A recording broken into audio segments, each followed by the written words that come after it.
Ever feel like you're being watched? What if the one watching ... is you? Arman's a regular guy, just like you or me. 28, living in a small apartment, drowning in late-night work. The city hums outside, a familiar lullaby. His phone buzzes, an unknown number. He answers. Nothing. Just a hiss of static and the unsettling sound of someone breathing heavily on the other end. He hangs up, a shiver crawling up his spine. Weird, but probably just a wrong number. He dismisses it. But then, seconds later, it rings again. This time, his blood runs cold. The screen doesn't show a number.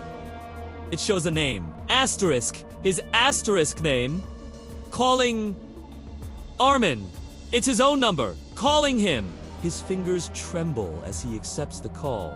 He brings the phone to his ear, his heart pounding a frantic rhythm against his ribs. The voice whispers, and it's a voice he knows better than any other. It's his own. Don't go outside tonight. Click the line goes dead. Arman stares at the blank screen, his mind racing. Is this a prank? A hack? It has to be. He lets out a shaky laugh, trying to convince himself it's nothing. Just some elaborate, stupid joke. He's hungry, and no weird phone call is going to stop him from getting food.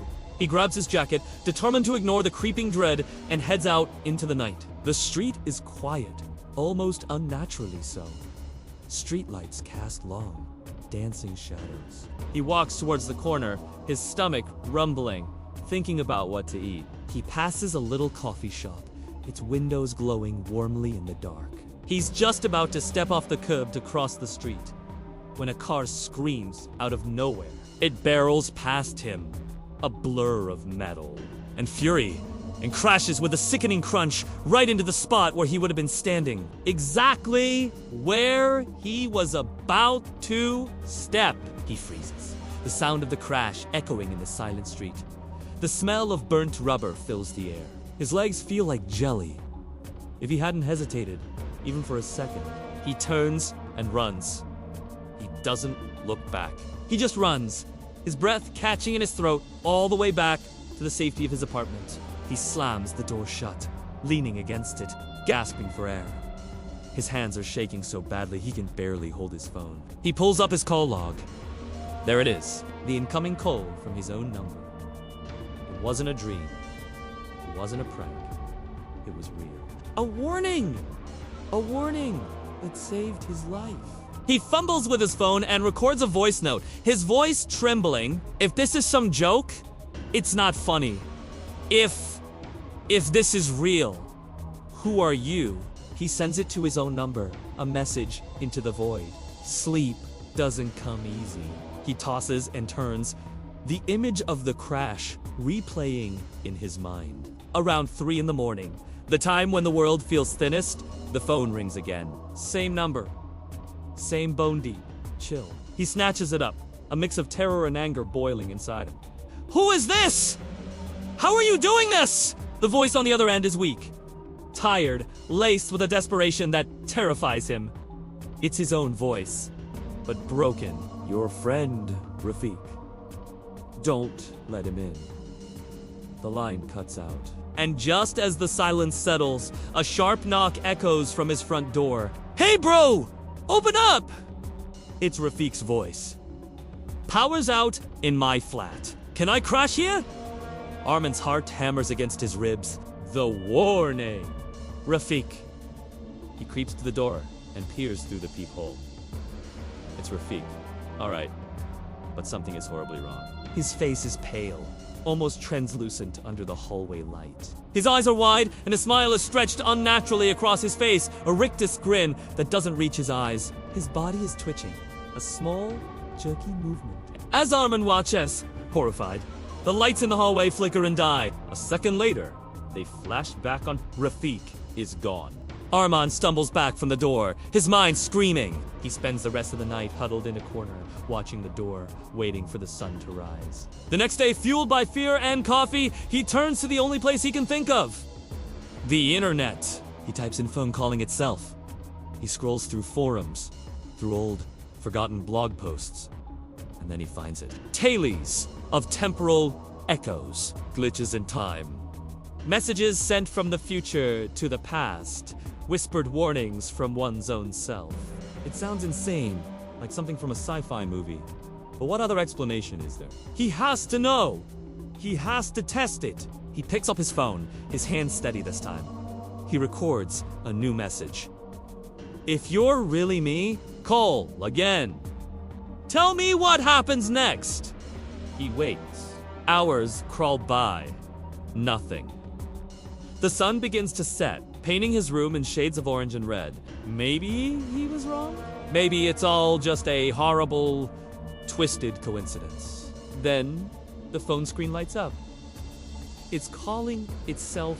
He answers, his breath held tight in his chest. The voice is fainter this time, broken and fading like a distant radio signal. It doesn't matter! You can't change anything! Suddenly, the phone begins to vibrate violently in his hand, buzzing like an angry insect. The screen glitches, pixels distorting into a chaotic mess.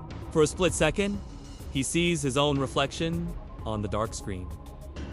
But this reflection is different. While his face is a mask of pure terror, the reflection is smiling. A cold, knowing smile. A wave of primal fear washes over him.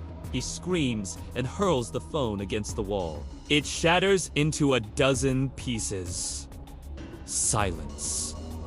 Blessed, absolute silence. He stands there, panting in the quiet of his room. It's over. He destroyed it. The silence stretches. Dot. And then a new sound cuts through it. A digital ringing. It's coming from his laptop.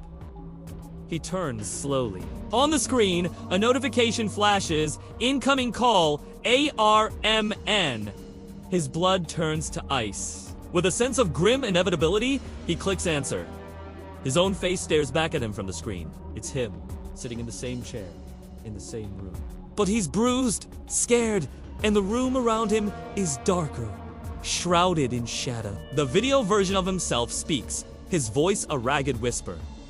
You should have listened. It's not a phone call. It's a loop. As he says it, the lights in the real room begin to flicker. Arman sits frozen, unable to move, unable to breathe. He looks at his webcam. The little green light is on. The video feed shows him starting to move, his hand reaching for the laptop even though he's completely still. From the screen, his own bruised reflection leans in close, its voice a chilling whisper that seems to come from inside his own head. Now it's your turn to make the call. The screen, the room, everything fades to black. And in the darkness, a phone begins to ring. A new man answers, his voice hesitant. Hello, who's this? And from the speaker, a soft, familiar voice replies, a voice that is now Arman's. Don't go outside tonight. So, let me ask you, if your own number flashed on your screen, would you answer the call? Let me know in the comments below. And if you enjoy stories that get under your skin, make sure to hit that subscribe button and turn on notifications. You never know who might be calling next. Thanks for watching.